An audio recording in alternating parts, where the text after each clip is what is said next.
Painted application ધોરણ 6 થી 12ના વિદ્યાર્થીઓ માટે અપડેટ થઈ ચૂકી છે. આ એપ્લિકેશનમાં શું છે? બધા જ વિષયના વિડીયોઝ છે. ગુજરાતની બેસ્ટ ફેકલ્ટી દ્વારા લાઈવ લેક્ચર્સ છે. આઈએમપી પ્રશ્ન છે, ટેસ્ટ સિરીઝ છે અને ગુજરાતના તમામ વિદ્યાર્થીઓ સાથે તમે તમારી કમ્પેરિઝન કરી શકો છો. ગેમિફિકેશન છે અને બીજું ઘણું બધું. તો તમે એપ્લિકેશન ડાઉનલોડ ન કરી હોય તો ડિસ્ક્રિપ્શનમાં લિંક આપી છે. હમણાં જ પ્લે સ્ટોર ઉપર જાઓ અને એપ્લિકેશન ડાઉનલોડ કરો. ઘરે બેઠીને સરસ મજાનું ગુજરાતની જોરદાર ફેકલ્ટી સાથે ભણો, સારા માર્ક્સે પાસ થાઓ. તો લાસ્ટ લેક્ચરમાં આપણે જે પ્રસ્તાવના જોઈ ગયા હતા કે વીમો જે છે એ શા માટે જરૂરી છે. અગેન આપણે કીધું એમ કે ફ્યુચર ઇઝ અનપ્રિડિક્ટેબલ, કે ભવિષ્યમાં શું થશે એ કાંઈ નક્કી હોતું નથી. પછી જો એ જીવનમાં હોય કે ધંધામાં હોય, ધંધો જ્યારે આપણે લઈને બેઠા હોઈએ ત્યારે આપણે ભવિષ્યમાં આવનારી સમસ્યાઓનું અત્યારથી શું કરી લેવું પડે? આગાહી કરી લેવી. આપણે એવી પાસે પૂર્વદર્શિતા આપણી પાસે એક હોવી જોઈએ. બરાબર. હવે 2020માં જ્યારે કોરોના આવ્યો, બરાબર, માર્ચથી આઈ થિંક માર્ચ એપ્રિલથી લોકડાઉન શરૂ થયું હતું આપણે. તો એની પહેલાંના કોઈ પણ વેપારી કે કોઈ પણ બિઝનેસમેનને આ વિશે ખ્યાલ નહોતી કે આવી પરિસ્થિતિ આવી શકે છે. બરાબર. એટલે અણધાર્યા બનાવો ક્યારે બની જાય આપણા જીવનમાં અને આપણા ધંધામાં એ ક્યાંય નક્કી હોતા નથી. એની માટે આપણે અગમચેતી પગલાં, એટલે અગાઉથી આપણે જો આવી તૈયારી કરી રાખીએ તો આપણા ધંધાને જે નુકસાન થાય છે, નુકસાન થોડુંક કેવું થાય? ઓછું થાય. ને એની માટે આપણે શું લઈએ છીએ? વીમો લઈએ છીએ. બરાબર. હવે વીમો શું લેવો હોય છે કે જીવન દરમિયાન માણસ દ્વારા કરવામાં આવતી વિવિધ પ્રવૃત્તિઓમાં ઘણા બધા જોખમ રહેલા હોય છે. એમાંથી એક જોખમ એટલે ધંધો. બરાબર કે નહીં? કે જ્યારે તમારામાં જોખમ લેવાની આવડત હોય, તમે જોખમ લઈ શકતા હો, બરાબર, તો તમે ધંધો કરી શકો. બજારમાં, દુકાનોમાં વેચાણ માટે ઘણો માલ સામાન સંગ્રહિત હોય છે. ફેક્ટરીઓમાં મશીન, કાચો તથા ઉત્પાદિત માલ સામાન હોય છે. આ સામાન ટ્રેન, ટ્રક, વાહન કે અન્ય વહન માધ્યમ દ્વારા એક સ્થળેથી બીજા સ્થળે મોકલવાતો હોય છે. તેમાં ચોરી, લૂંટફાટના ભય ઉપરાંત કુદરતી કે માનવસર્જિત આફતોમાં નુકસાન થવાનું જોખમ રહે છે. હવે આ બધી બાબતો આપણે કીધી કે ફેક્ટરીના મશીનો હોય, કાચો માલ હોય, ઉત્પાદિત માલ સામાન હોય, પછી આપણે જે છે માલ સામાનને વહન કરવો એટલે ટ્રાન્સફર કરવાનું હોય. બરાબર. ટ્રાન્સપોર્ટ કરવો હોય તો ટ્રાન્સપોર્ટ બે, ટ્રેન છે, ટ્રક છે, વાહન છે, એમાંથી એક સ્થળેથી બીજા સ્થળે આપણે લઈ જતા હોઈએ. તો એ લઈ જતા હોય એમાંય તે કરલી કે ભાઈ કદાચ ચોરી થઈ ગયો તો, લૂંટ થઈ ગઈ તો, અથવા તો બીજું શું કીધું? કુદરતી કે માનવસર્જિત આફતોમાં નુકસાન થાય એવી ભીતિ રહી છે. ભીતિ મીન્સ કે એવી સમસ્યાઓ આપણી પાસે આવી રહી છે. બરાબર. વાહનોમાં જ્યારે અત્યારે બહુ એવું થાય છે, ખાસ કરીને કે સમુદ્રી લૂંટારાઓ હોય. નામ સાંભળ્યું છે ને? સમુદ્રી લૂંટારા શબ્દો સાંભળ્યો છે ને? સમુદ્રી લૂંટારાઓ હોય. અત્યારે ઘણા બધા દેશો કે ઘણા બધા સમુદ્રી વિસ્તારોમાં એવું બને છે કે જ્યારે માલ સામાન વહન કરતો હોય, કોઈ શિપ જતું હોય, તો સમુદ્રી લૂંટારાઓ જે છે એને પોતાનો શિકાર બનાવે છે. ત્યાંનો માલ સામાન હોય કે ત્યાંના જે કાંઈ પણ કેબિન ક્રૂ હોય એને જે છે બંધક બનાવીને રાખે છે. બરાબર. એટલે આવી રીતે જ્યારે તમે માલ સામાન બોટ દ્વારા તે મોકલતા હો તો એ આવી રીતે એક શું થઈ બીક રહી છે આપણને કે આપણો માલ સામાન કદાચ ચોરી થઈ જશે તો, લૂંટફાટ થઈ જશે તો, કુદરતી કે માનવ સર્જિત આપત્તિ, ગમે ત્યારે વાવાઝોડું આવી શકે, ગમે ત્યારે વધુ વરસાદ આવી શકે, ગમે ત્યારે પૂર, ભૂકંપ આવી શકે. તો એમાં આપણે આપણા માલ સામાનના, આપણા મશીનોના, ટૂંકમાં આપણી મિલકતોને આપણે શું કરીને રાખવી હોય? સેફ કરીને રાખવાની હોય. તો એમાં એક અગત્યનું એક આપણી પાસે સાધન કયું બની રહી છે? વીમો. પરિવહન દરમિયાન અકસ્માત યા અન્ય કારણસર માલ સામાનને નુકસાન થવાની સંભાવના રહે છે. ધંધા વ્યાપારની પ્રક્રિયા સંભાળનાર માનવીના જીવનમાં પણ માંદગી, અકસ્માત કે અકાળ મૃત્યુનો ભય ક્યાં નથી હોતો? બરાબર. એક આ વસ્તુ કીધી. શું કીધું? કે ભાઈ અકસ્માતને કારણે માલ સામાનને નુકસાન જાય. તમે લોકોએ જોયું હોય તો ન્યૂઝમાં ઓલા દૂધના કન્ટેનર જતા હોય, બરાબર, કે ઓઇલના કન્ટેનર જતા હોય તો એક્સિડન્ટ થઈ ગયું હોય તો એ દૂધ ને ઓઇલના કન્ટેનર આખા રોડ પર, રસ્તા પર ઢોળાઈ જતા હોય. તો એ માલ કે સામાનનું આખું નુકસાન જ ગયું. બરાબર. પછી એ તો હાલો ધંધા બાબતે કીધું. માણસમાં શું કીધું? કે ગમે ત્યારે માંદગી આવી શકે, ગમે ત્યારે તમારો અકસ્માતથી અકાળ મૃત્યુનો ભય. અત્યારે તો ખ્યાલ છે તમને લોકોને, ખ્યાલ હોય તો લાસ્ટ થોડાક મહિના પહેલાં એક ન્યૂઝમાં હતું કે કંઈક 6ઠા ધોરણમાં ભણતી છોકરીને હાર્ટ એટેક આવી ગયો હતો સ્કૂલમાં. એના સીસીટીવી ફૂટેજ આવ્યા હતા. બરાબર. હવે હાર્ટ એટેક શબ્દ એવો હોય છે કે આપણે જ્યારે હાર્ટ એટેક શબ્દ જ્યારે અમે સાંભળતા ત્યારે અમને એમ હોય કે જે ગઢા હોય ને, મીન્સ કે જે ઓલ્ડ એજના હોય એને હાર્ટ એટેક આવે. પણ અત્યારે એવું કંઈ રહ્યું છે નહીં. અત્યારે હાર્ટ એટેક ને કાર્ડિયાક અરેસ્ટ આ બે વધી ગયા છે. હાર્ટ એટેક અને કાર્ડિયાક અરેસ્ટમાં બહુ ફેર. હાર્ટ એટેક આવે ને તો તમને થોડાક સિમ્ટમ્સ મળે, બરાબર. તમને છાતીમાં ધીરે ધીરે દુખવા લાગે, તમારો ડાબો હાથ જે છે એ થોડોક સ્વેલિંગ આવી જાય કે એ થોડોક દુખવા લાગે, બરાબર. હાર્ટ એટેકના થોડાક સિમ્ટમ્સ હોય. કાર્ડિયાક એટેક્સમાં એવું કાંઈ હોય નહીં. કાર્ડિયાક અરેસ્ટ અહીંયા ઊભા તમને મારી નાખે. કાર્ડિયાક એરેસ્ટ એટલે સડનલી તમારા બ્રેન સાથેનું જે ફંક્શનિંગ હોય છે, આપણે ખબર ને આપણું બ્રેન માટે ઇલેક્ટ્રિક કરંટ દોડતા હોય એ, હા, એ અચાનક જો બંધ થઈ જાય, બરાબર, એ કાર્ડિયાક અરેસ્ટ આવે, એ અચાનક બંધ થઈ જાય તો તત્કાળ ઊભા તમારું મૃત્યુ થઈ શકે. હાર્ટ એટેકમાં બચવાની સંભાવના વધારે, પણ કાર્ડિયાક અરેસ્ટમાં બચવાની સંભાવના નહીવત છે, બરાબર. ઘણા બધા તમે જોયા હોય. મારી ખુદની એક વિદ્યાર્થીની હતી, બરાબર. 9th સ્ટાન્ડર્ડ મેં એને ભણાવ્યું હતું. 10મા ધોરણની લાસ્ટ યર 10મા ધોરણની પરીક્ષા હજી તો શરૂ થવાની હતી, બરાબર. તો એ લગ્ન પ્રસંગમાં જે છે એ ગઈ હશે, બરાબર. અક્ષા નામ હતું એ બેનનું. લગ્ન પ્રસંગમાં એ બેન ગઈ હશે. તો લગ્ન પ્રસંગમાં હજી તો એ એન્જોય ને બધું એન્જોયમેન્ટ કરતી હતી, હજી નાચી હતી. નાચીને હજી 2 મિનિટ સાઈડમાં પડી ત્યાં અચાનક એને ખબર નહીં શું થયું ને અચાનક એની ડેથ થઈ ગઈ, બરાબર. એટલે જીવનનો કાંઈ ભરોસો હોતો નથી, બરાબર. એટલે એમ કીધું કે અકાળ મૃત્યુનો ભય તે આપણે ક્યાં નથી હોતો. અહીંથી ઘરે જતા હોય તો એ નક્કી છે કે સહી સલામત ઘરે પહોંચી જશો? કાંઈ નક્કી હોય છે નથી હોતું, બરાબર. ગમે ત્યારે આપણી સાથે રસ્તામાં શું થઈ જાય, અકસ્માત થઈ જાય, બરાબર, એ કાંઈ નક્કી નથી હોતું. આ પ્રકારના સંભવિત જોખમોને આપણે ટાળી તો નથી શકતા, પરંતુ કંઈક અગમચેતી ભાગરૂપે તૈયારી કે કાળજી લઈ શકીએ. આ બધા માટે વીમા સેવા ઉપલબ્ધ છે. આ ઉપર જેટલી પણ આપણે બાબતો જોઈએ એ બધા માટે શું ઉપલબ્ધ છે? વીમો તમે લઈ શકો. એ બધી બાબતો માટે વીમો લઈ શકો. અગાઉથી વીમાનું આયોજન કર્યું હોય તો આવી સંબંધિત આફતો અથવા તો જોખમો સામે આપણે રક્ષણ મેળવવાની વ્યવસ્થા છે. પ્રવર્તમાન યુગમાં માનવીના જીવન પ્રવૃત્તિઓનો વ્યાપ વધી રહ્યો છે. તેની સાથે વીમાની સેવાઓમાં પણ આમૂલ ફેરફારો થઈ રહ્યા છે. હવે લગભગ કોઈ પણ બાબત માટે વીમા કરાર વિષય બની ચૂકી છે. આધુનિક યુગમાં આર્થિક વ્યવસ્થાની વધતી જટિલતા અને માનવીના પોતાના કૌશલ્યો માટે પણ વધતા જતા જોખમોને કારણે જેનો વીમો કરી શકાય એવી બાબતોની સંખ્યા અને તેનો વ્યાપ વધી રહ્યો છે. જેમ કે ગાયકો હવે તેમના અવાજનો વીમો લે છે. સમજાય કે ન સમજાય? બરાબર. શ્રેયા ઘોષાલ છે, નામ સાંભળ્યું છે? શ્રેયા ઘોષાલે પોતાના અવાજનો વીમો લીધો છે. એટલે આમાં આપણે પેલી લાઈનમાં જ કીધું કે માનવ જીવનની પ્રવૃત્તિનો વ્યાપ વધી ગયો. પહેલાં આપણે ખાલી જંગલમાં રહેતા, આદિ માનવ સમયમાં આપણે જો તો આપણે ખાલી જંગલમાં રહેતા, પણ હવે એવું છે નહીં. હવે દરેક ક્ષેત્રમાં માનવી શું કરે છે? કાંઈક ને કાંઈક પ્રગતિ કરે છે, કાંઈક ને કાંઈક નવા ક્ષેત્રની શોધ કરે છે. સમજાય કે ન સમજાય? તો આને કારણે માનવી પ્રવૃત્તિનો વ્યાપ વધ્યો તો વીમાની બધી પોલિસીસનો તે વ્યાપ શું થઈ ગયો? વધી ગયો, બરાબર. હવે કૌશલ્યોનો તે તમે વીમો લઈ શકો. એઝ હું કહી શકું કે મારું એઝ અ ટીચર તરીકેનું કામ હોય તો મારે ટીચર તરીકેના કામમાં મારી માટે એક બહુ મોટી મિલકત કઈ? મારો અવાજ, બરાબર. હવે ઇન ફ્યુચર મારો અવાજ વિયો ગયો તો એ તો મારી માટે તો ખોટ ગઈ કહેવાય ને એઝ અ ટીચર તરીકે. તો હું એનો વીમો લઈ શકું છું. અત્યારે એનો વીમો આવે છે. પછી શું કીધું છે?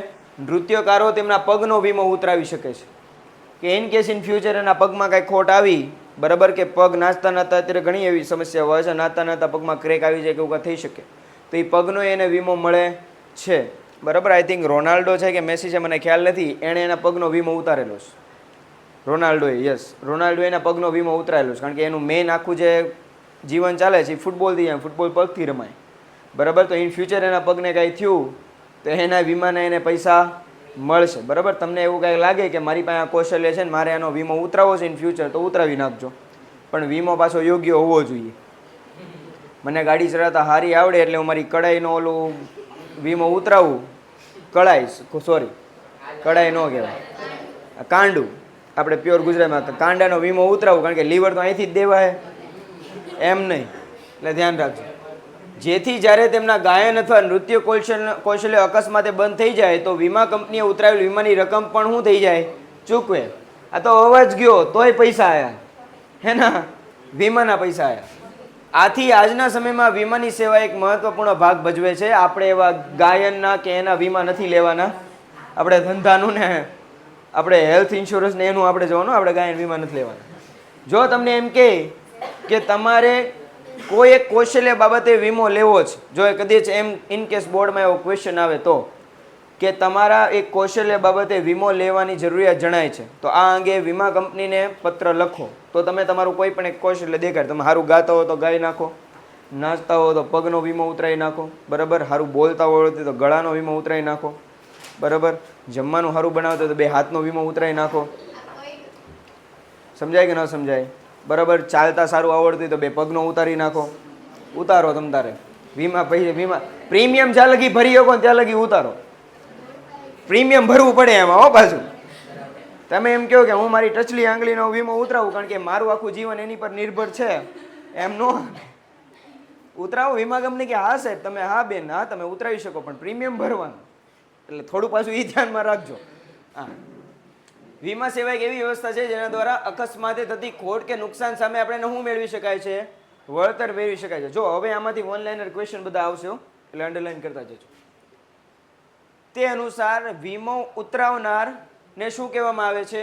વીમા ધારક. ધી મોસ્ટ આઈપી એમસીક્યુ માટેનો પ્રશ્ન કે જે વ્યક્તિ વીમો ઉતરાવે છે અથવા તો વીમો લે છે. માની લો કે હું વીમો લઉં છું તો હું શું કહું? હું શું કહેવાય? વીમા ધારક. ઇંગ્લિશમાં એને શું કહેવાય? ઇન્શ્યોર્ડ.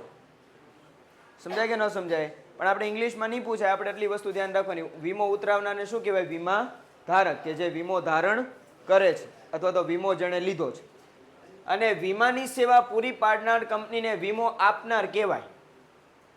સમજાય કે ન સમજાય? વીમા સેવાને તેની પાયાગત લાક્ષણિકતાની દ્રષ્ટિએ વિચારીએ તો સમજાશે કે એક એવી પ્રક્રિયા છે. જો વીમાની આખી વ્યાખ્યા આવી છે કે વીમો એક એવી પ્રક્રિયા છે જેમાં વીમા ધારકો જોખમની ગંભીરતાનું અનુમાન કરી લે છે. હેની ગંભીરતા? અને એનું શું કરે? માની લો કે મારું ગોડાઉન છે, મારા ગોડાઉનમાં 5 લાખનો માલ સામાન પડ્યો છે, તૈયાર થયેલો અથવા તો કાચો માલ સામાન જે તમારે રાખવું હોય. 5 લાખનો મારો માલ સામાન છે. હવે ઇન ફ્યુચર જો આગ લાગી તો, ભૂકંપ આવ્યો તો, સુનામી આવી ગઈ તો, બરાબર, અથવા તો માની લો કે શોર્ટ સર્કિટ થયું ને એમાં મારો માલ બળી ગયો તો એવી મેં મારા જોખમનું શું કર્યું? અનુમાન કર્યું કે આવી પરિસ્થિતિ બને તો મને નુકસાન જાય એવું છે, બરાબર. અને એની માટે હું શું લઉં છું? વીમો લઉં છું. અને એના જે પોલિસી હોય, બરાબર, પોલિસીમાં તેને પોતાને અમુક તેના વારસદારને વળતર મળે છે. જો આમાં 2 ટાઈપનું હોય બેટા, હયાતીનો વીમો અને જીવન વીમો. આ 2 ટાઈપના વીમા આપણે આગળ હમણાં જોશું. જો તમે વીમાનું લાસ્ટ ટાઈમ મેં સમજાવી દીધું હતું પણ હજી એક કહી દઉં છું. 2 ટાઈપના વીમાના, એક ફૂલ લાઈફ ઇન્સ્યોરન્સ હોય, બરાબર, ને એક હયાતીનો. હયાતીના વીમામાં આઈ થિંક એવું હોય, બરાબર, માની લો કે હું અત્યારે જે છે એ 30 વર્ષનો હોઉં, દાખલા તરીકે હું 30 વર્ષનો હોઉં અને મારો વિચાર છે કે 10 વર્ષ માટે હું મારી જીવન વીમા પોલિસી લઉં. 10 વર્ષ માટે એટલે 40 વર્ષનો થાવ ત્યાં સુધીનું પોલિસી લઉં. સમજાય કે ન સમજાય? તો 30 થી 40 વર્ષની ઉંમરમાં જો મને કાંઈ થઈ ગયું કે હું મૃત્યુ પામ્યો તો એ રકમ કોને મળશે? મારા વારસદારને, મારા વાલીને મળશે. સમજાય કે ન સમજાય? જો એ 30 થી 40 વર્ષના 10 વર્ષના સમયગાળામાં મને કાંઈ થયું નહીં તો મારા વીમાની સમય મર્યાદા કેવી થઈ ગઈ? પૂરી થઈ ગઈ. તો વીમાની જે કંઈ પણ રકમ હશે એ કોને મળી જશે? મને ડાયરેક્ટ મળશે, બરાબર. જીવન વીમામાં એવું કાંઈ હોતું નથી. જ્યારે તમે મરો ત્યારે ડાયરેક્ટ રકમ કોને મળે? તમારા વારસદારને, કારણ કે એમાં તમારી ડેથ સાથે તે સંકળાયેલો હોય આખો વીમો. સમજાય કે ન સમજાય? એમાં એવું કાંઈ ન હોય કે 10 વર્ષ કે 15 વર્ષ પછી તમને રકમ પાછી મળે. જ્યારે તમારી ડેથ થશે ત્યારે તમારા વારસદારને તમારી જે કંઈ પણ વીમાની રકમ હશે એ મળશે. ખરેખર તો દરેક વીમા ધારકને વીમા સેવાના ભાગરૂપે તેમણે ખરીદે દરેક પોલિસી માટે દાવો કરવાની જરૂરિયાત ઊભી જ થતી નથી. તમારે દાવો ન કરવો પડે કે હાલો ભાઈ મેં આ પોલિસી લીધી હતી, અમને પૈસા આપો. એવું કાંઈ દાવો ઊભો કરવાની જરૂરિયાત જ જણાતી નથી. જો માલને નુકસાન થાય તો આપોઆપ તમને પોલિસીના લાભ મળી જશે. એમાં દાવો કરવા જવાની જરૂર હોતી નથી. જીવન વીમામાં એવું છે, જો તમારું અકસ્માત થયું કે એવું કાંઈ થયું તો તમારા વારસદારે દાવો કરવા નહીં જવો પડે. ડાયરેક્ટ ખાલી ડેથ સર્ટિફિકેટ દેખાડી દો એટલે જે કાંઈ પણ વીમાની રકમ હોય કે જે અમુક કાગળિયા હોય એ દેખાડવા પડે, તમને તમારી રકમ મળી જાય વીમાની. સમજાય કે ન સમજાય? એટલે દાવો ઊભો કરવામાં જરૂર નથી પડતી. છતાં વીમા સેવા દ્વારા મળતા જોખમો સામે રક્ષણની બાંયધરી મોટી રાહત કહેવાય છે. કે વીમા કંપની તમને શું આપે છે? એક ટાઈપની બાંયધરી આપે છે. કેના સામે? જોખમ સામે રક્ષણ મેળવવા માટે. એમ કે જે તમે વીમો લીધો છે એમાં કોઈ કારણોસર કાંઈ પ્રોબ્લેમ આવી તો અમે તમને એમાં શું આપશું? રક્ષણ આપશું. એવું બાંયધરી આપે છે. વાસ્તવમાં વીમો એ સલામતી છે. જે અનિશ્ચિતતાને કારણે થતા સંભવિત નાણાકીય નુકસાન સામે રક્ષણ આપે છે. આ વીમાની જે છે એ શોર્ટ એન્ડ સિમ્પલ નાની એવી વ્યાખ્યા કે વીમો એક શું છે?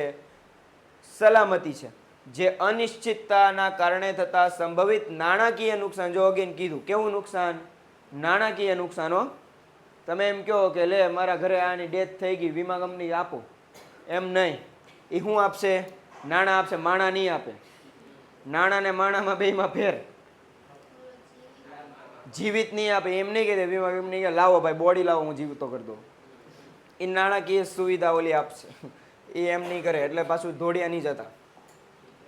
હા કે લે એ તો અનિશ્ચિતના કારણે સંભવિત નુકસાન થયું મારું, એ તો કરી દે. હાથ ભાંગી ગયો, વીમા કંપની સુધારી દો.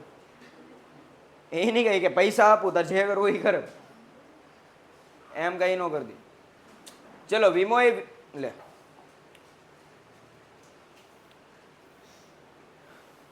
વીમો એ વીમાધારક અને વીમો આપનાર વચ્ચે થતો એક એવો કરાર છે જેમાં વીમાધારક દ્વારા નિશ્ચિત સમયગાળાએ ચૂકવાતી રકમ, જેને શું કહેવામાં આવે? પ્રીમિયમ. આ યાદ રાખજો. તમે વીમો લીધો હોય બટા તો તમારે નિશ્ચિત સમયગાળો એટલે મહિને પ્રીમિયમ ચૂકવવાનું હોય, ત્રિમાસિક પ્રીમિયમ હોય, બરાબર? તો એ તમારે નિશ્ચિત સમયગાળા માટે શું કરવું પડે? ચૂકવવું પડે, બરાબર? બદલામાં હવે તમે પ્રીમિયમ ચૂકવો છો, એ પ્રીમિયમ શું કરો છો? તમે ચૂકવો છો. એના બદલામાં ઉંમર, મૃત્યુ કે જેનું જોખમ આરક્ષિત કરે. આરક્ષિત મીન્સ કે જેની માટે વીમો લેવામાં આવ્યો છે, એ તમારો ધંધો હોય, તમારું ગોડાઉન હોય કે પોતાના જીવનનો વીમો લીધો હોય, તેવી ઘટના બને તો નાણાંમાં વળતર સ્વરૂપે ભરપાઈ કરી આપવામાં આવે છે. આમ જે વીમાધારક નિયમિત રીતે પ્રીમિયમ ભરે છે, જો ભાઈ અહીં એક શબ્દ યાદ રાખજો, નિયમિત, બરાબર? નિયમિત રીતે પ્રીમિયમ ભરે છે એને સલામતી અને ખાતરીનો સધિયારો એટલે કહેવાય ને સહારો રહે છે કે મને એક શું છે?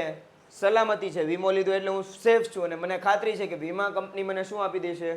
પૈસા આપશે. અલગ અલગ પોલિસી દ્વારા સામાન્ય વ્યક્તિ અકસ્માત કે માંદગી દરમિયાન નાણાંની સહાય, નિવૃત્તિ બાદ નિયમિત આવક કે મૃત્યુ બાદ પરિવારના સભ્યોને નાણાકીય સલામતીની બાંયધરી મળે છે. વ્યાપારીને ખોટ, નુકસાન કે અણધારી આપત્તિની ચિંતાથી શું મળે છે? મુક્તિ. વીમો લીધો એટલે બહુ ટેન્શન નહીં લેવાનું. ટેન્શન ઇન ધ સેન્સ કે કેરલેસ નહીં બનવાનું. પાછું ગાડીનો વીમો છે જ તે, મારો જીવનનો વીમો છે તો જેમ તેમ ભગાયા રાખો એમ હાલે નહીં, બરાબર? જેને હાલતું હોય એ એકવાર આ બાબત પોતાના માતા પિતા સમક્ષ રજૂ કરે કે વીમો લીધો છું, જેમ ફાવે એમ આખું હાલશે ને, એ રજૂ કરજો એકવાર. પછી જે તમારું વીમા પ્રીમિયમ છે એ તરત મળશે તમને, બરાબર? ગાડીની મળશે, તમારું મળશે, કારણ કે ગાડીને ધોકાવી નાખશે. ચિંતા નહીં કરતા. હા બેટા, હા ઉતાર્યો. જો વીમા કંપની જે છે ને એ તમારી પાસેથી શું લે છે? નાણાં લે છે. નાણાં ઇન ધ સેન્સ કે તમે શું ચૂકવો છો? પ્રીમિયમ ચૂકવો છો ને, બરાબર? હવે એ જે પ્રીમિયમ જે છે એને અલગ અલગ જગ્યાએ એને શું કરે છે? એ રોકાણ કરે છે, બરાબર? એ ઇન્વેસ્ટ કરે. એ સ્ટોક માર્કેટમાં, બોન્ડમાં, એ બધામાં શું કરે? ઇન્વેસ્ટ કરે. તમે મને કહો કે એ આટલા બધા પૈસા ચૂકવી ક્યારે શકતા હોય? જ્યારે એનું કંઈક ઇન્વેસ્ટમેન્ટ કાંઈકથી તો થતું હોય ને, બરાબર? તો એ રીતેની આખી એની સેવા હોય છે. ચાલો હવે વીમાના પ્રકાર કીધા છે. ઉપરમાં કોઈને કંઈ વાંધો નથી ને? ચલો policybazaar.com ની એડ આવે છે, ખ્યાલ હોય તો, બરાબર? એમાં જીવન વીમા વિશે ખાસ બધું જણાવેલું હોય છે, બરાબર ને? તો ધ્યાન આપજો. વીમા કંપનીઓ નીતિ અને વ્યાવસાયિક સેવાઓને અનુલક્ષીને વીમાને મુખ્ય બે ભાગમાં વહેંચે છે. પહેલો કયો વીમો? જીવનનો વીમો. જીવન વીમો એ સેવાનું સૌથી પ્રચલિત સ્વરૂપ છે. The most IMP one liner question કે એમસીક્યુમાં પૂછે છે કે એવો કે વીમાનું સૌથી પ્રચલિત સ્વરૂપ કયું છે? જીવન વીમો. આઈએમપી ક્વેશ્ચન, એમસીક્યુ માટે અને વન લાઇનર ક્વેશ્ચન માટે. સમગ્ર જીવનને આવરી લેતી આજીવન પોલિસી, જેને શું કહેવાય? Wall life policy. એટલે તમે જ્યાં લગી મરો નહીં ત્યાં સુધી તમારે પ્રીમિયમ ભરતા રહેવાનું. તમે તમારી જેવી ડેથ થશે એવા તમારા વારસદારને પૈસા મળશે. વીમાધારકના મૃત્યુ બાદ તેના વારસદારને ચોક્કસ રકમની ચૂકવણી કરે છે. હયાતી દરમિયાન મુદ્દતી વીમા પોલિસી. હયાતી દરમિયાન એટલે મેં કીધું એમ કે 10 વર્ષ માટે 15 વર્ષ માટે જે વીમો લે જીવનનો, એવો વીમો. પોલિસીની ખાસિયત મુજબ ચોક્કસ નક્કી કરેલી મુદતે અથવા વીમાધારકને સમયાંતરે નિયમિત આવક શું રહે છે? મળી રહે છે. અકસ્માત સામે વધારાનું રક્ષણ આપતી વીમા પોલિસી આધુનિક સમયની વિટંબણા. વિટંબણા એટલે સમસ્યા. વિટંબણા એટલે શું કીધું? સમસ્યા. અત્યારે ભાઈ કાંઈ નક્કી ન કહેવાય રસ્તામાં. આપણે શાંતિથી જતા હોય પણ બીજાને થોડીક ઈચ્છા હોય કે ધૂમ 3 જોઈ લીધું છે આજે, બરાબર, તો હું આમિર ખાન બનું કે હું રિતિક રોશન બનું, તો એ રિતિક રોશનમાં આપણા 2 પગ કે હાથ કે માથું ગમે વ્યૂ જાય એના રિતિક રોશન બનવાના ચક્કરમાં, બરાબર. આપણે રિતિક રોશન નહીં બનવાનું, આપણે સેફટીમાં જ હાલવાનું. તોય અમુક લાઈવ લેક્ચર છે એટલે નહીં કહું, હમણાં લાઈવ લેક્ચર બંધ કરું ત્યારે કહીશું, બરાબર. અમુક કેમ ગાડીઓ હાંકે છે ને આપણા વાળા જ તે, હું એક્ઝામ્પલ આપીશ, હું જોતો જોઉં. ચાલો, અનુસાર રસ્તા જો મેઇન કીધું. અત્યારની સમસ્યા મેઇન શું છે? બહુ મસ્ત રસ્તા, એવા મસ્ત રસ્તા ને કે ટેસ્લાને એમ થાય કે હવે મારે વ્યૂ જવું પડે. હવે મારે અહીંયા કાંઈ છે નહીં, બરાબર. ટેસ્લા છે ને, ટેસ્લા એ ઓટોમેટિક ગાડી છે, બરાબર, જેમાં ઓટોમેટિક ડ્રાઇવિંગ એ રીતે થઈ શકે. ટેસ્લા ગાડીમાં એવું હોય, પણ એ ભારતમાં ચાલે નહીં.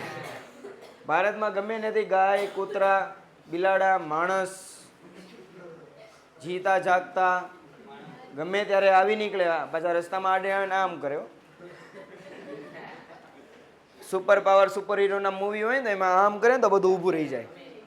હા, આયરન મેનની જેમ આપણે આમ કરીએ ને તો બધા ઊભા રહી જાય, આપણે હાલી જવાનું. પછી કાંઈ થાય ને, લે મેં આમ તો કર્યું હતું, પણ ભાઈ ગ્રીન લાઇટ છે,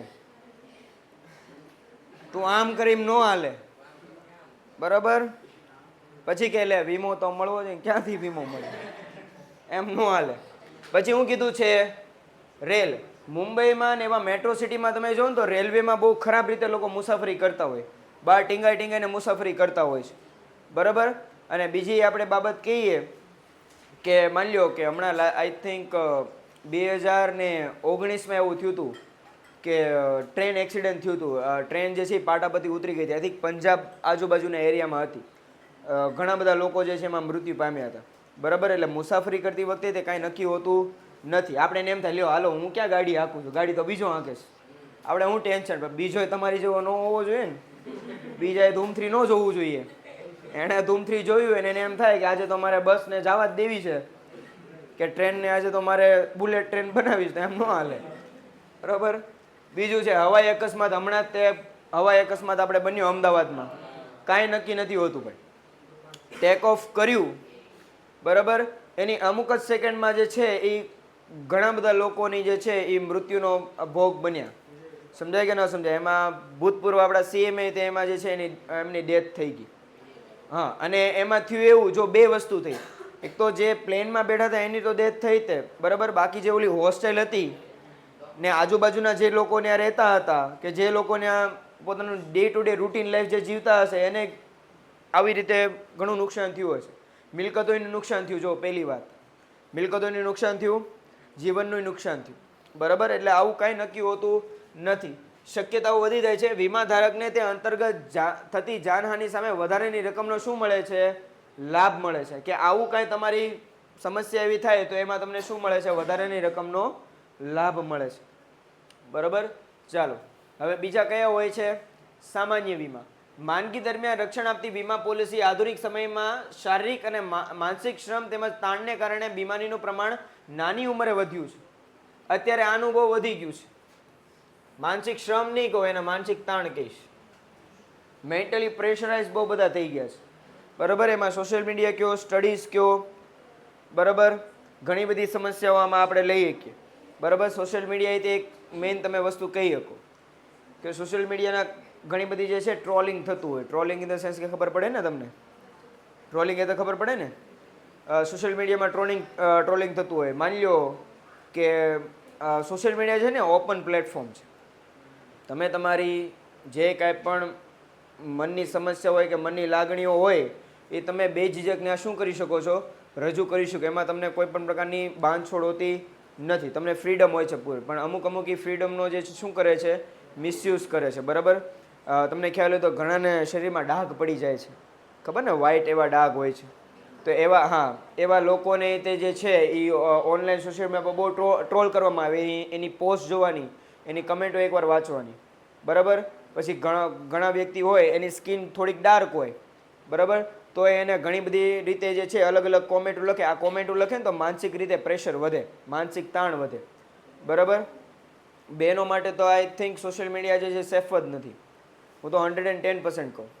બહેનો માટે સોશિયલ મીડિયા હાલના સમાજની જે રીતની માનસિકતા જે છે એ મુજબ એ લોકો માટે એ પ્લેટફોર્મ સેફ છે જ નહીં, બરાબર. તમે યુટ્યુબમાં જોઈ શકો છો ઘણા બધા વિડીયો હોય છે. નાની નાની ઉંમરની છોકરીઓ હોય, 15-14 વર્ષની છોકરીઓ હોય, એના ઇન્સ્ટાગ્રામમાં અકાઉન્ટ હોય છે ને એમાં એવા વિભત્સ એ લોકોને ડીએમ આવે છે કે એના ફોટો પર એવી વિભત્સ એવી કમેન્ટો આવે છે કે જે તમે કોઈ દિવસ વિચારી ન શકો. એવી 12-13 વર્ષની દીકરીઓ, બરાબર. તો 12 ને 13 વર્ષમાં તમારી માનસિકતા કેટલી વિકસિત થયેલી હોય ને એમાં તમારી પર આવી રીતે કમેન્ટો આવે આવી બધી, તેમાં માનસિક તમને પ્રેશર વધે ને એમાં ઘણા બધા જે છે એ ખરાબ પગલાઓ જે છે બાળકો લઈ લે છે. સમજાય કે નથી? બાળકોની વાત નથી કરતો, યુવાને લઈ લે છે, બરાબર. એટલે માનસિક શ્રમ વધ્યું છે. બીજું શું કીધું છે કે ભાઈ બીમારીનું પ્રમાણ નાની ઉંમરે થઈ ગયું છે. બાળક જન્મે એનું 1-2 વર્ષનું થાય ત્યારે ખબર પડે કે આને કેન્સર છે. સમજાય કે ન સમજાય? બરાબર. આપણે અમદાવાદમાં સિવિલ હોસ્પિટલ છે, એમાં કેન્સરનો સ્પેશિયલ ડિપાર્ટમેન્ટ છે. એમાં બાળકોનો સ્પેશિયલ ડિપાર્ટમેન્ટ છે કે બાળકોને કેન્સર થયા હોય ને એનો અલગ ડિપાર્ટમેન્ટ. મેં મારી નજરે જોયેલો છે. નાની ઉંમરના બાળકો 1-2 વર્ષના બાળકોને નાકમાં નળી લાગેલી હોય ને એવું બધું હોય. વાય કારણ કે એને કેન્સર હોય, કારણ કે એને ઓબ્વિયસ વાત છે, એને સિગરેટ કે દારૂ કે એવું કાંઈ નહીં પીધું હોય કે કોઈ પણ એવું નિકોટિન કે આલ્કોહોલિક કન્ઝ્યુમ નહીં કર્યું, એમ છતાંય તેને કેન્સર હોય છે. એટલે કાંઈ નક્કી હોતું નથી, બરાબર. નવજાત બાળક હોય ને હજી જન્મ્યો જ હોય એની બાયપાસ સર્જરી થાય છે. બાયપાસ સર્જરી એટલે કે ઓપન હાર્ટ સર્જરી, સોરી બાયપાસની ઓપન હાર્ટ સર્જરી થાય છે હજી જન્મેલા બાળકની. તે બોલો સમજાય કે ન સમજાય? એટલે કાંઈ જીવનમાં કાંઈ નક્કી હોતું નથી, બીમારીનો તો કાંઈ નક્કી નથી હોતું, બરાબર. એટલે એની માટે શું હોય, જરૂરી સારવાર હોય, દવાઓ હોય કે ઓપરેશન માટે નાણાકીય ખર્ચ સામે શું મળે છે, તમને રક્ષણ મળે છે, બરાબર. અત્યારે ઇનકેસ તમારી પાસે ઇન્સ્યોરન્સ ન હોય ત્યારે તો ઇન્સ્યોરન્સ પર ટેક્સ નથી લાગતો, જીએસટી હટાવી દીધું, બરાબર. પણ જો ઇનકેસ તમારી પાસે ઇન્સ્યોરન્સ નથી હોય તો સરકાર દ્વારા ઘણી બધી સેવાઓ આપવામાં આવે. મા અમૃત કાર્ડ આવે છે, બરાબર. એ દ્વારા તે તમને તમારું ઓપરેશન હોય કે જે કાંઈ પણ દવા કે એનો ખર્ચ હોય એ ગવર્મેન્ટ તમને પે કરે છે. તમારે પૈસા પે કરવાના હોતા નથી, તમારે દવાઓના પૈસા એ રીતે પે થઈ જશે. હવે આપણે મેઇન જોવાનું છે આગના જોખમ સામેનો વીમો.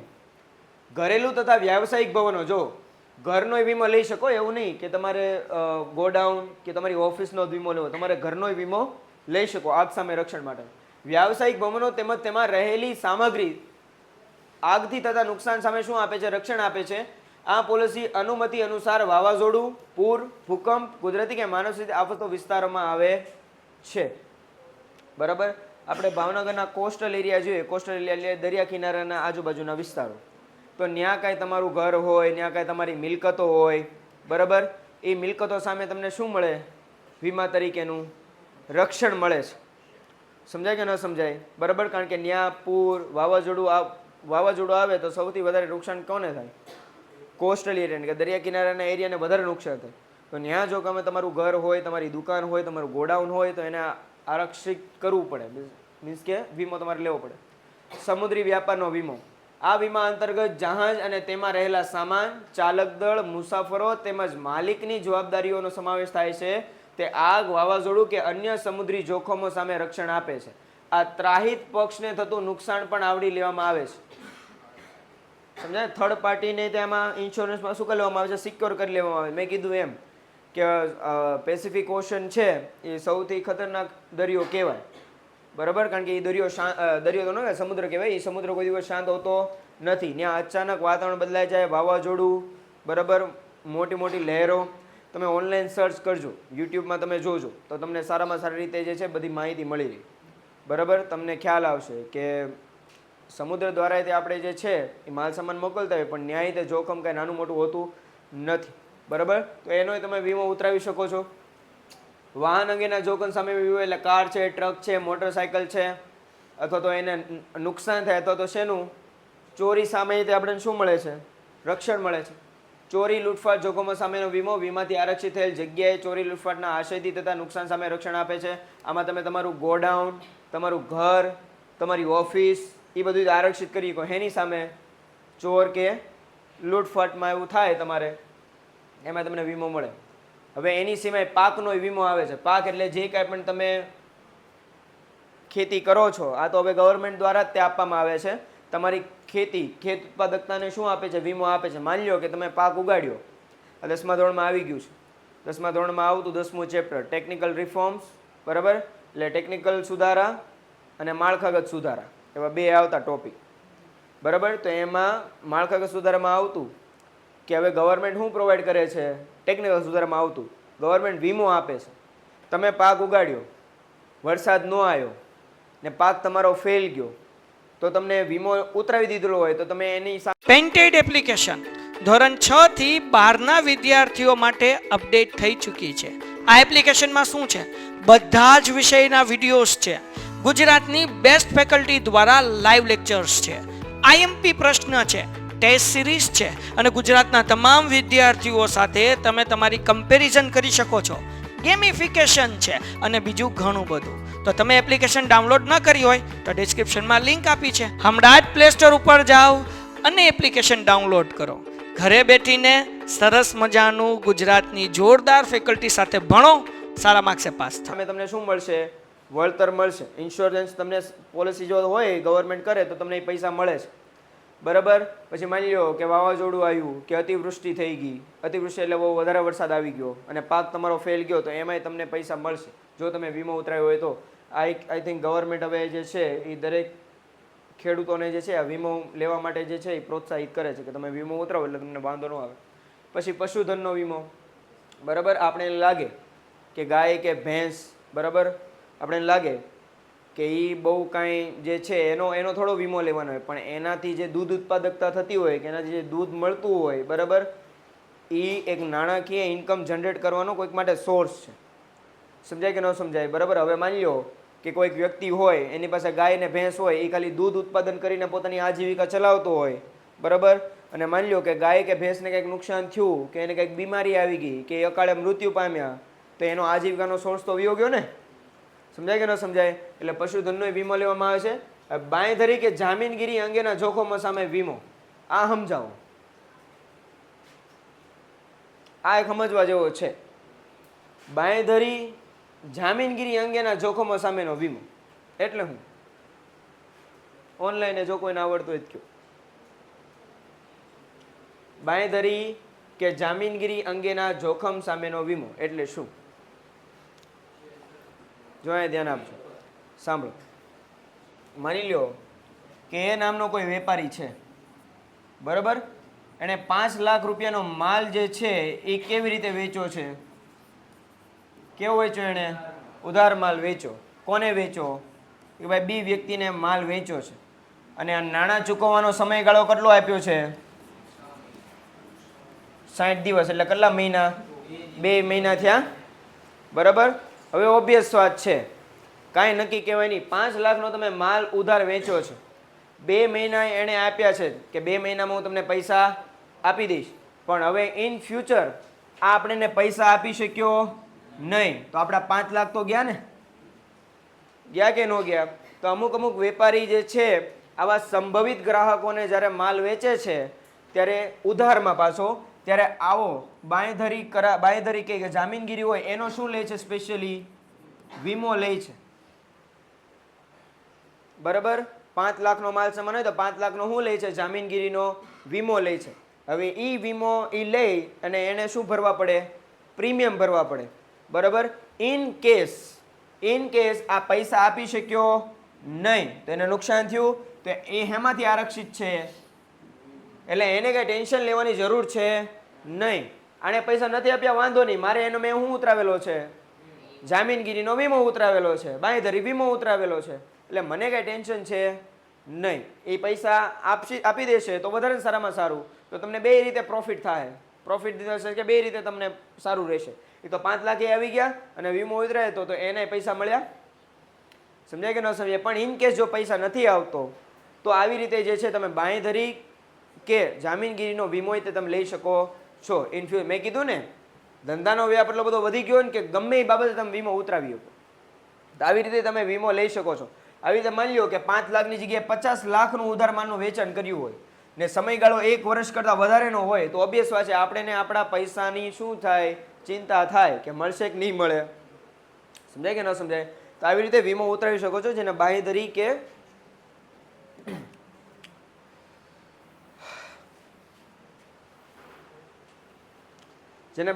કે જામીનગીરી વીમા તરીકે પણ ઓળખવામાં આવે છે. બરાબર, ચાલો. આમ વીમા સેવા એ નુકસાન ભરપાઈ કરી આપવાના સિદ્ધાંત પર રચાયેલી ગોઠવણી છે, જેમાં અગાઉથી યોગ્ય પોલિસીની ખરીદી અને નિયમિત પ્રીમિયમ ભરવાનું સ્વીકારવામાં આવ્યું છે. નિયત પ્રીમિયમ ભર્યા બાદ વીમા ધારકને મોટી ચિંતામાંથી શું મળે છે? મુક્તિ મળે છે. પણ કેવું? નિયત પ્રીમિયમ એટલે નક્કી પ્રીમિયમ જે કરેલું હોય એ તમારે શું કરવું પડે? ભરવું પડે. માસિકે હોય, ત્રિમાસિકે હોય. બરાબર. હવે વીમા પત્રનો જે છે નમૂનો છે. વીમાનું ક્ષેત્ર ઘણું વિશાળ છે, પણ અભ્યાસક્રમને ધ્યાનમાં રાખીને મહદ છે જીવન વીમા સંબંધી અને આગથી થયેલ નુકસાનના પત્રો જોઈશું. અહીં એ વાત ખાસ ધ્યાનમાં રાખવાની રહેશે કે વીમા સેવાના પત્રો અભ્યાસક્રમના ભાગરૂપે હોય. માહિતી કે જાણકારી મેળવવા લખાતા પત્રમાં માત્ર માહિતી આપવા વિનંતી એટલું ના જણાવતા એ બાબત પ્રત્યે અમારી તૈયારી કેટલી છે, તમારી વિગતો શું છે તથા તમને મળેલ આંશિક માહિતીને સંપૂર્ણ કરવા લખી રહ્યા છો એવી રીતે લખવાના છે. જો અગેન કીધું, મેં તમને સ્ટાર્ટિંગમાં જ કીધું, લેક્ચરની શરૂઆતમાં જ કીધું કે અહીંયા તમે વીમા કંપનીને પત્ર લખશો તો ઓબ્વિયસ વાત છે એક પત્ર એવો આવશે કે તમારે વિવિધ વીમા પોલિસી ખરીદી છે, તો વીમા પોલિસીની માહિતી માંગતો પત્ર લખો. તો તમે ખાલી શું કરો, અમુક કરે કે નામ ને બધું લખી નાખે, પછી લખે કે મારે આ વીમા પોલિસીની જરૂર છે, બરાબર, એની મને માહિતી આપશો જી. 3 લાઈનમાં પત્ર પૂરો. આભાર, આપનો વિશ્વાસુ, પૂરું. એમ કાંઈ લખવાનું નથી. તો શું લખવાનું છે કે ખાલી માહિતી આપવાની વિનંતી કરો છો તો તમારે એ લખવાનું કે એ બાબત માટે તમારી તૈયારી કેટલી છે. એ હમણાં હું આગળ પત્ર આવશે એટલે કહીશ તૈયારી કઈ રીતે આવે. તમારી તૈયારી કેટલી છે, તમારી વિગતો એ આપણે હમણાં જોશું. અને તમને મળેલ આંશિક માહિતી, માની લો કે મને એવું ખબર છે કે ભાઈ હયાતીનો વીમો લઈ શકાય એમ છે, હયાતીનો વીમો વીમા કંપનીઓ આપે છે, પણ મને સંપૂર્ણ માહિતી છે નહીં. તો મારી અધૂરી માહિતીને પૂર્ણ કરવા માટે હું પત્ર લખી રહ્યો. દાવાના પત્રમાં, હવે દાવો તો કરવો પડે, બરાબર. દાવો ઇન ધ સેન્સ કે તમારે જાણ કરવી પડે વીમા કંપનીને કે ભાઈ આવી રીતે હવે નુકસાન થયું છે, તમે વીમાની રકમ અમને પરત કરો, બરાબર. સંપૂર્ણ માહિતી આપવાની રહેશે. એ આપણે છેલ્લો જે આગને લગતો જે છે ને, આગને લગતો આગથી નુકસાન થયું ને એના દાવા કરતો પત્ર છે, એમાં આપણે આ ડિટેલમાં જોશું. પોલિસી ખરીદવાના આશયથી લખાયેલ પત્રમાં તેની અસર નજીકના ભવિષ્યમાં શરૂ થઈ જાય એ રીતે ઝડપી પ્રક્રિયા થાય એ માટે વિનંતી કરવાની રહેશે. એ આપણે આગળ જોશું. સ્ટાર્ટ કરીએ આપણો પહેલો પત્ર. શું છે? જુદા જુદા પ્રકારના જીવન વીમા મેળવવા અંગેની માહિતી મેળવવા લખાતો પત્ર. જો આમાં તમને કહી દીધું છે તમારે ખાલી શું લેવાની છે? જીવન વીમા અંગેની ખાલી માહિતી, information. Just you have to grab information. તમારે માત્ર શું જોઈએ છે? માહિતી જોઈએ છે, બરાબર. આનંદ મહેલ રોડ, સુરત નિવાસી શ્રી નરોત્તમ સવાણી જીવન વીમા પોલિસી ખરીદવા માંગે છે. તેમના વતી લાઈફ ઇન્સ્યોરન્સ કોર્પોરેશન ઓફ ઇન્ડિયાને પત્ર લખો. પત્ર લખવાનો કોને? Life insurance corporation of India. લખશે કોણ? નરોત્તમ સવાણી. એટલે આપણે. સમજાય કે ન સમજાય? તો જે રીતે સાદો પત્ર લખાતો એ રીતે નરોત્તમ સવાણી. પાછું જો અહીંયા એડ્રેસ આપી દીધું છે એટલે થોડુંક એડ્રેસ પછી એ રીતે રાખવાનું. મોબાઈલ નંબર અહીંયા પાછો ઈમેલ, વેબસાઇટ લખવા ન બેઠતા. ઈમેલ લખી શકો, વેબસાઇટ ન લખતા. આમાં આપણી વેબસાઇટ ન આવે, ધંધો નથી આપણે કરતા. ધંધાનું આવશે ત્યારે લખવાનું, પણ અત્યારે નહીં લખવાનું. અત્યારે મોબાઈલ નંબર લખવો હોય તો એ તમારી, ટેલિફોન નંબર લખવો હોય તો ટેલિફોન નંબર લખો. 2 માંથી 1. જો 3 વસ્તુ તમે લખી શકો આમાં, મોબાઈલ નંબર, ટેલિફોન નંબર ઓર ઈમેલ એડ્રેસ. આ 3 માંથી કોઈ પણ 2 લખવાનો હતો તો કોઈ પણ 1 લખો તો ચાલે. ઈમેલ લખતા હો તો ફોન નંબર લખવાનો, ખાલી ઈમેલ નહીં હાલે. ચાલો આગળના બધા પત્ર જોવો તો તમે બધા પત્ર કાઢો. એમાં આ અહીંયા જે સંબોધન છે એ સેમ છે કે નહીં જોઈજો. જે સંબોધન કરવામાં આવ્યું છે મેનેજર શ્રી, બધે સેમ છે કે નહીં? તો એક આમાં સિક્યોરિટી આપણી, આપણે એમાં જોવાનું નહીં કે કયો હોદ્દો કોને લખવાનું, કાંઈ નહીં. એટલે 5 માર્ક રોકડાવાળું આખું ખાતું થઈ જાય આપણું. કાંઈ વધારે માથાકૂટ કરવાની નથી. પ્લસ આપણે તે લખવાનું છે એટલે અહીંયા કોણ આવશે? મેનેજર જ આવશે, જે તે નામ આપ્યું એ life insurance corporation of India, જે તે શાખાનું નામ. વિષય આપણે ઉપર જ આપણે કહી દીધું. શું લીધું છે? જીવન વીમા પોલિસી વિશે માહિતી મેળવવા બાબત. તો અહીંયા ખાલી એમ ન લખી દેવાય મારે જીવન વીમા પોલિસી લેવી છે, મને માહિતી આપો. આભાર, આપનો વિશ્વાસ. એમ હાલશે નહીં. આગળ જ જોઈ ગયા. બધી તમારે માહિતી, તમારે પૂરી માહિતી પ્રોવાઈડ કરવી પડે. કઈ રીતે જોજો? હું નરોત્તમ સવાણી જીવન વીમા સેવા અંતર્ગત ઉપલબ્ધ વિવિધ પોલિસીઓ પૈકી મને અનુકૂળ આવે એવી પોલિસી ખરીદી સુરક્ષા સુનિશ્ચિત કરવા માંગુ છું. મને આપની સંસ્થા લાઈફ ઇન્સ્યોરન્સ કોર્પોરેશન ઓફ ઇન્ડિયાની સેવાઓમાં સંપૂર્ણ ભરોસો છે. એટલે પહેલાં આપણે જે થોડાક વખાણ કરવાના કે ભાઈ મારે વીમો લેવો છે, પણ તમારી મારે વીમો લેવાનો જ છે. નક્કી વીમો શું કરવાનું છે? મારે મારું સુરક્ષા સુનિશ્ચિત કરવાની છે 110%. પણ બધી વીમા કંપની ઘણી બધી છે ભાઈ, પણ મને તમારી વીમા કંપની કેવી લાગે? The best. બરાબર? એટલે જે વાંચે ને એને એમ થાય કે નહીં આને સારી પોલિસી સજેસ્ટ કરાય. જેમ તેમ નહીં લખો ને હાલે ભાઈ મારે જોઈએ છે વીમા પોલિસી. બરાબર? આ તો મારા નસીબ કે મારે તને પત્ર, તારા નસીબ કે મેં તને પત્ર લખ્યો. બરાબર? પાછું ન્યા ઈગો નહીં રાખવાનો. ચલો આગળના પેરેગ્રાફમાં એમ કીધું હતું કે તમે તમારી તૈયારી અને તમારી સંપૂર્ણ વિગતો તમારે કેવી પડે. આ બે બાબતો હતી ને, જો હવે અહીંયા આવશે. હવે આ તમારી બાબતો, પર્સનલ બાબતો. 5 વર્ષથી કરિયાણાનો સ્વતંત્ર ધંધો ચલાવતો હું. એની ઉંમર કેટલી છે? 30 વર્ષ. હવે ઓબ્વિયસ વાત છે, જીવન વીમા પોલિસી એટલે ઉંમર જરૂરી છે. તમે કઈ ઉંમરના છો એ જણાવવું જરૂરી છે. એ મુજબ તમને પોલિસી એ સામેવાળો આપશે. સમજાય કે ન સમજાય? બીજું શું કીધું? સ્વસ્થ પરણિત પુરુષ છું, પરિવારમાં માતા પિતા, પત્ની અને 2 વર્ષીય બાળક એમ 5 સભ્ય સાથે અમારી માલિકીના ઘરમાં રહું છું. બધી ઇન્ફોર્મેશન આપી હતી કે મેરિડ છે, માતા પિતા સાથે રહે છે, ને એક શું છે? બાળક છે. ટોટલ કેટલા જણા છે? 5 જણા. એટલે જો એ રીતે ઇન્સ્યોરન્સ લેવાનું હોય, લાઈફ ઇન્સ્યોરન્સ એ રીતે લેવાનું હોય તો 5 જણાનું વ્યક્તિ છે, એટલે સોરી 5 જણાનું ફેમિલી છે. બરાબર? એમાં પરણિત છે, માતા પિતા છે, ને એક 2 વર્ષીય બાળકે છે. બરાબર? તો જ્યારે વીમા પોલિસી આપનાર આ બધી વસ્તુ વાંચશે તો આ બધી ડિટેલના આધારે એ બેસ્ટ પોલિસી સામેવાળાને શું કરશે? પ્રોવાઈડ કરશે. એટલે તમારે તમારી વિગતો લખવી જરૂરી છે. બીજું શું કીધું? ને બીજું કેવા ઘરમાં રહે છે? માલિકીના ઘરમાં રહે છે. પિતાજી મને મારા ધંધામાં મદદ કરે છે, પરંતુ આર્થિક ઉપાર્જન માત્ર મારી જ જવાબદારી છે. આ કહી દીધું કે મારા 5 જણાના કુટુંબમાં, મારા કેટલા? 5 જણાના કુટુંબમાં આર્થિક ઉપાર્જન કરવાની જવાબદારી કોની છે? મારી જ છે. જો મારા એમ કહી શકે કે હું ને મારા વાઈફ અમે બંને કામ કરીએ છીએ તો ઓબ્વિયસ વાત છે ઘરમાં ઇન્કમ કેવી હશે? વધારે કે ઓછી? વધારે હશે. તો પ્રીમિયમ એ રીતે ઓલો સેટ કરીને આપશે કે જો 2 જણા કામ કરો છો, બરાબર, તો તમે આ રીતે એટલું તો પ્રીમિયમ ભરી શકતા હોવા જોઈએ. સમજાય કે ન સમજાય? એટલે જો અહીંયા ચોખ્ખું કહી દીધું કે પિતાજી તો મને મદદ કરાવે છે ધંધામાં, પણ બધું કામ કોણ કરે છે? હું. એટલે આર્થિક ઉપાર્જન કરવાની જવાબદારી કોની? ખાલી મારી છે. આપની જાણ સારું જણાવવાનું કે પ્રીમિયમ પેટે દર 6 મહિને, જો મેં કીધું એમ કે પ્રીમિયમ જે છે એ તમે માસિક, ત્રિમાસિક, અર્ધવાર્ષિક કે વાર્ષિક એમ ભરી શકો. બરાબર? તો એમાં આમાં કેટલું કીધું છે? દર 6 મહિને. એની તૈયારી કેટલી છે? 4000 સુધી. એટલે સામેવાળાને આખો ખ્યાલ આવી ગયો કે આને કઈ પોલિસી સજેસ્ટ કરાય કે ન કરાય. બરાબર? અગેન માહિતી જ માંગે છે, પણ તમારે તમારી બધી માહિતી આપવી પડે. જો આમાં જો તમારે પોઈન્ટ્સ લખવા હોય તો લખી નાખજો. પોઈન્ટ્સ લખવા હોય લખી નાખજો. આ પેરેગ્રાફમાં બોલો. જો ફર્સ્ટ ઓફ ઓલ પોતાનું નામ, બરાબર, પોતાનું નામ. બીજી તમારી ઉંમર, તમારું ફેમિલી, મીન્સ કે તમે પરણિત છો, અપરણિત છો, બરાબર, એ કી લખવાનું. આર્થિક ઉપાર્જનની જવાબદારી તમારી માથે છે કે બીજું કોઈ તમારા ઘરમાં બીજું કોઈ કમાવે છે, એટલે આર્થિક ઉપાર્જનની જવાબદારી. બરાબર? અને લાસ્ટ કે તમે પ્રીમિયમ પેટે એ પછી તમારી પર છે, માસિક, ત્રિમાસિક, અર્ધવાર્ષિક કે વાર્ષિક પેટે કેટલા પૈસા ભરી શકશો એ લખવાનું. આટલી વસ્તુ તો હોવી જ જોઈએ જ્યારે તમે માહિતી મંગાવતા હો ત્યારે. સમજાય કે ન સમજાય? એટલે આ તમારે આખું ગોખવાની જરૂર નથી. આટલું ખાલી આ પોઈન્ટ્સ યાદ રાખી લ્યો એટલે તમે સારામાં સારી રીતે આ પત્ર લખી શકો.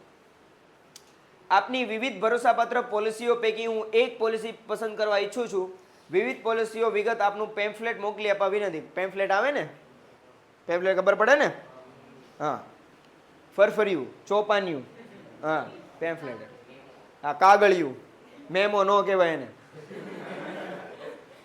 શક્ય હોય તો એજન્ટ કે પ્રતિનિધિને મોકલજો જેથી હું યોગ્ય નિર્ણય લઈ શકું.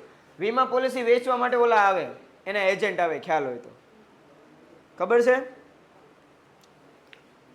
આજથી 2 વર્ષ પહેલાં હું સ્કૂલમાં જોબ કરતો ને ત્યારે એક ભાઈ આવ્યા હતા, બરાબર. એ એલઆઈસીમાં, ના ટાટા ઇન્સ્યોરન્સ કંપની છે ને ટાટાની, એમાંથી આવ્યા હતા, બરાબર. તો એણે અલગ અલગ પોલિસી જે છે અમને બધાને સજેસ્ટ કરી. આમ જેટલા સ્ટાફમાં હતા અમને બધાને શું કરી, અલગ અલગ પોલિસી સજેસ્ટ કરી. પહેલાં અમારી ઇન્કમ કીધી. પહેલાં ઓબ્વિયસ વાત છે, ઉપરની બધી માહિતી છે તો ઓબ્વિયસ વાત છે, એ જ તો ખબર પડી જાય, બરાબર. પછી કામ શું કર્યું, તો શિક્ષક છે, બરાબર. ઇન્કમ મંથલી કેટલી છે, ઇન્કમ મંથલી પૂછી, બરાબર. ને એ મુજબ જે છે અમને વોટ્સઅપ પર અમને અનુકૂળ આવે ને અમે પ્રીમિયમ ભરી શકીએ એવી વીમા પોલિસી અમને મોકલી હતી. સમજાય કે ન સમજાય? તો આવી રીતે તમને પેમ્ફલેટે મોકલી શકે અથવા તો એનો શું મોકલે, એજન્ટ કે પ્રતિનિધિ મોકલે. તમે આવી રીતે લેટર લખો ને અથવા તો ખાલી ફોન કરો ને, બરાબર, તો એજન્ટ તમારા ઘરે આવીને તમને વીમા પોલિસી બધી ડિટેલથી સમજાવીને વ્યા જાય. સમજાય કે ન સમજાય? બરાબર. એમ જેથી હું યોગ્ય નિર્ણય લઈ શકું. આપનો વિશ્વાસુ નરોત્તમ સમાણી. આમાં કાંઈ બીડાણ આવશે નહીં, બીડાણ આગળ આવશે એ ત્યારે જોશું. ધી મોસ્ટ આઈએમપી બોર્ડમાં આ વખતે પૂછાવા માટેનો અગત્યનો એવો વીમા અંગેનો લેટર. તમારી દિવાળીની એક્ઝામ, દિવાળી પહેલાંની જે એક્ઝામ આવે એમાંય તે આઈ એમ લિટલ બીટ શ્યોર કે આ પત્ર હશે. બોર્ડની એક્ઝામ માટે તો આઈએમપી છે જ તે, કે બોર્ડમાં આ પ્રશ્ન પૂછવાની સંભાવના 95% કે આ પત્ર આવી શકે. સમજાય કે ન સમજાય? બરાબર. કારણ કે થોડોક ટ્વિસ્ટેડ પત્ર છે, થોડોક અઘરો છે, થોડોક જ તે, પણ બહુ કાંઈ છે નહીં એમાં. શું કીધું છે? જીવન વીમા પોલિસી પર મળતા કેવા વધારાના લાભની જાણકારી અંગેનો પત્ર. વૃંદા શિવકૃષ્ણન છેલ્લા 5 વર્ષથી વીમા સેવા દ્વારા આરક્ષિત છે. એટલે આ બેને 5 વર્ષથી શું લઈ રાખ્યો છે? વીમો ઓલરેડી લઈ લીધો છે. કેટલા વર્ષથી? 5 વર્ષથી. તેમણે ખરીદેલ પોલિસી પર મળવાપાત્ર વધારાના લાભની જાણકારી મેળવવા માટે તેમના વતી પત્ર લખો. 5 વર્ષથી વીમો લીધો છે, માની લો કે કંઈક નવા વીમા અંગેના નવા કંઈક સુધારા આવ્યા હોય કે કંઈક નવા કાયદાઓ ચેન્જ થયા હોય તો વીમા પોલિસી પર વધારાના લાભ ગવર્મેન્ટ આપે. શું આપે? વધારાના લાભ ગવર્મેન્ટ કે ઇન્સ્યોરન્સ કંપની આપે. તો આ બેનને ખાલી એવું જોવું છે કે મેં જે ઇન્સ્યોરન્સ લીધું છે કે મેં જે પોલિસી લીધી છે એમાં એ લાભ મળવાપાત્ર છે કે નહીં, એવું પૂછપરછ કરતો પત્ર છે. એટલે ખાસ ધ્યાન રાખજો. અગેન ફોન નંબર એ બધું સેમ જ રહેશે. અગેન મેનેજર, આમાં આપણે નથી કીધું કે કોને લખવાનું છે, એટલે ભારતીય જીવન વીમા નિગમ LIC લખી નાખવાનું. જો હવે એક આમાં અગત્યની આવશે માહિતી મંગાવતા હતા ખ્યારે ખાલી શું આવશે, પણ હવે આપણી પાસે ઓલરેડી પોલિસી છે, બરાબર. આપણા નામથી એને ખબર ન પડે કે આ બેનની કઈ પોલિસી હશે.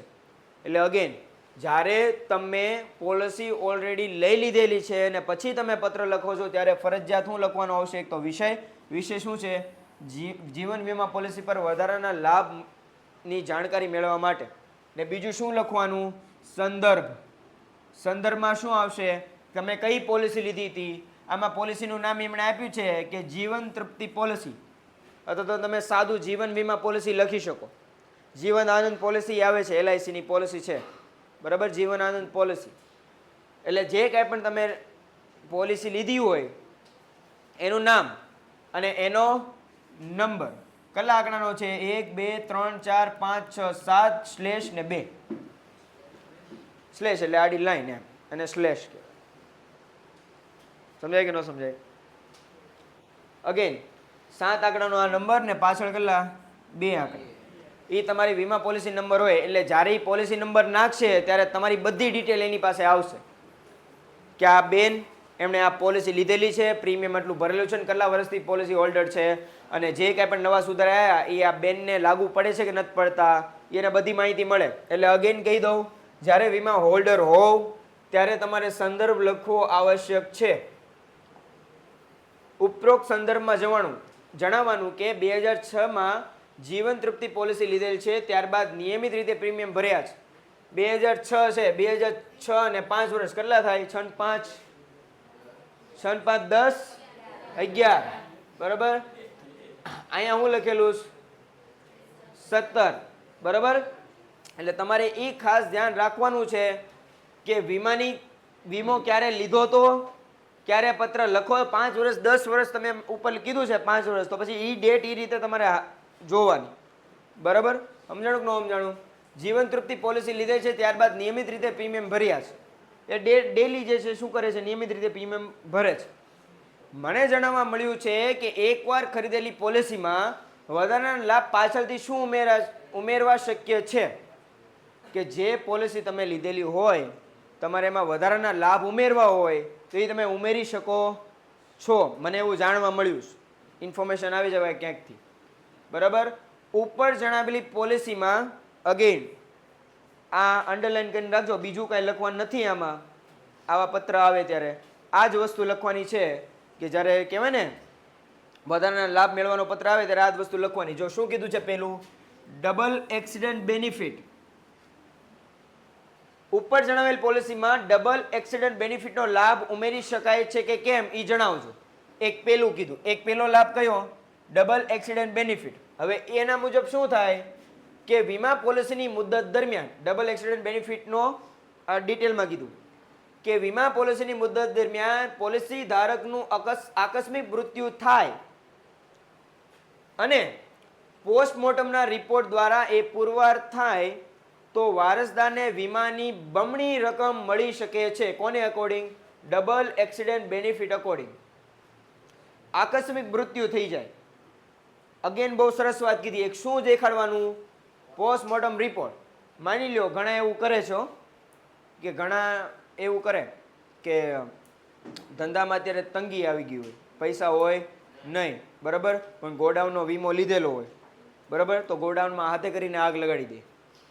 કારણ કે એની શું આવવાની છે? વીમાની રકમ આવશે ને, બરાબર. પણ વીમા કંપની આ બાબતે જે છે એ તમે લોકો 11મા અને 12મા ધોરણમાં ભણી ગયા, 11મામાં તો ખાસ ભણી ગયા છો કે વીમા કંપની આ બાબતે પૂરેપૂરી પહેલાં બધી જાણકારી મેળવે, બરાબર, ઇન્વેસ્ટિગેશન આખું પ્રોપર કરે અને એને એમ થાય કે નહીં કે પ્રોપર આકસ્મિક રીતે આગ લાગેલી છે તો ઠીક છે, પણ એને ખબર પડી જાય, એની પાસે આખી એક ટીમ હોય જે આ બધી બાબતોની માહિતી રાખતી હોય. અગેન ઘણા લોકો એમ કરતા હોય કે બહુ કરજામાં આવી ગયા હોય, બરાબર, ને પોતાની જીવનનો શું લીધો હોય? વીમો લીધેલો હોય, તો હાથે રહીને પોતાનું જીવન ટૂંકાવી રાખે, બરાબર. સમજાય કે ન સમજાયું? તો આમાં આકસ્મિક રીતે મૃત્યુ પામ્યા હોય તો ઠીક છે. આકસ્મિક રીતે પામ્યા છો કે હાથેર કરીને મર્યા છો, બરાબર. હાથે કરીને ઇન ધ સેન્સ કે તમે પોતાની ઈચ્છાથી પોતાનું જીવન ટૂંકાવી લીધું છે કે આકસ્મિક રીતે તમારી ડેથ થઈ છે, એ એનાથી પુરવાર થશે? પોસ્ટમોર્ટમ. એમાંથી ખબર પડી જાય કે એને દવા પીધી છે કે હાર્ટ એટેક આવ્યો છે, કે ખરેખર આકસ્મિક રીતે મૃત્યુ થયું છે કે આને જાણી જોઈને પોતાનું જીવન ટૂંકાવ્યું છે. સમજાય કે ન સમજાય? એટલે આ બાબત લખવાની. જો વીમા પોસ્ટમોર્ટમ દ્વારા એવું સાબિત થાય કે કેવી રીતે મૃત્યુ થયું છે, આકસ્મિક રીતે મૃત્યુ થયું છે, તો વારસદારને કેવી રકમ મળે? વીમાની રકમ એની કેટલી? ડબલ રકમ મળે. એટલે શું કીધું છે? Double accident benefit. સમજાય કે ન સમજાય? એક થઈ ગયું. બીજું શું કીધું? જો પોલિસીની મુદ્દત દરમિયાન પોલિસી ધારકનું સામાન્ય સંજોગમાં મૃત્યુ થાય અને બધા પ્રીમિયમ નિયમિતપણે ચૂકવ્યા હોય તો એ સંજોગમાં પોલિસીની પાકતી તારીખે, કેવી તારીખે? પાકતી તારીખે વીમા કંપની બોનસ ઉપરાંત વધારાનું બોનસ, એક બોનસ તો આપશે જ તે, પણ બોનસ પછી તે એક્સ્ટ્રા બોનસ આપે.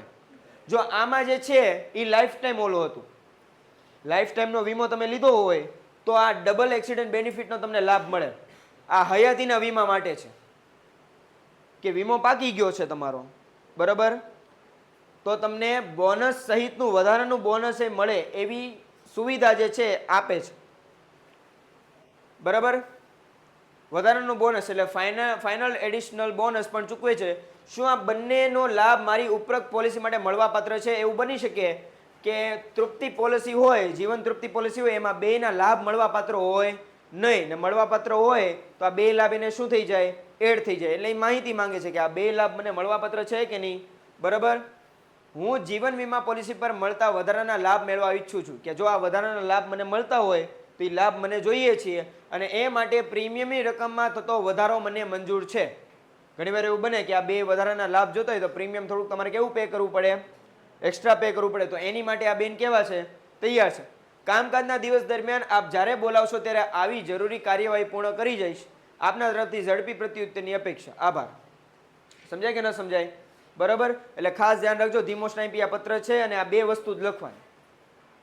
રેડી? બરાબર. ચાલો આજ માટે પેન્ટેડ એપ્લિકેશન ધોરણ 6 થી 12ના વિદ્યાર્થીઓ માટે અપડેટ થઈ ચૂકી છે. આ એપ્લિકેશનમાં શું છે, બધા જ વિષયના વિડીયોઝ છે. ગુજરાતની બેસ્ટ ફેકલ્ટી દ્વારા લાઈવ લેક્ચર્સ છે, આઈએમપી પ્રશ્ન છે, ટેસ્ટ સિરીઝ છે અને ગુજરાતના તમામ વિદ્યાર્થીઓ સાથે તમે તમારી કમ્પેરિઝન કરી શકો છો. ગેમિફિકેશન છે અને બીજું ઘણું બધું. તો તમે એપ્લિકેશન ડાઉનલોડ ન કરી હોય તો ડિસ્ક્રિપ્શનમાં લિંક આપી છે, હમણાં જ પ્લે સ્ટોર ઉપર જાઓ અને એપ્લિકેશન ડાઉનલોડ કરો. ઘરે બેઠીને સરસ મજાનું ગુજરાતની જોરદાર ફેકલ્ટી સાથે ભણો, સારા માર્ક્સે પાસ થાઓ.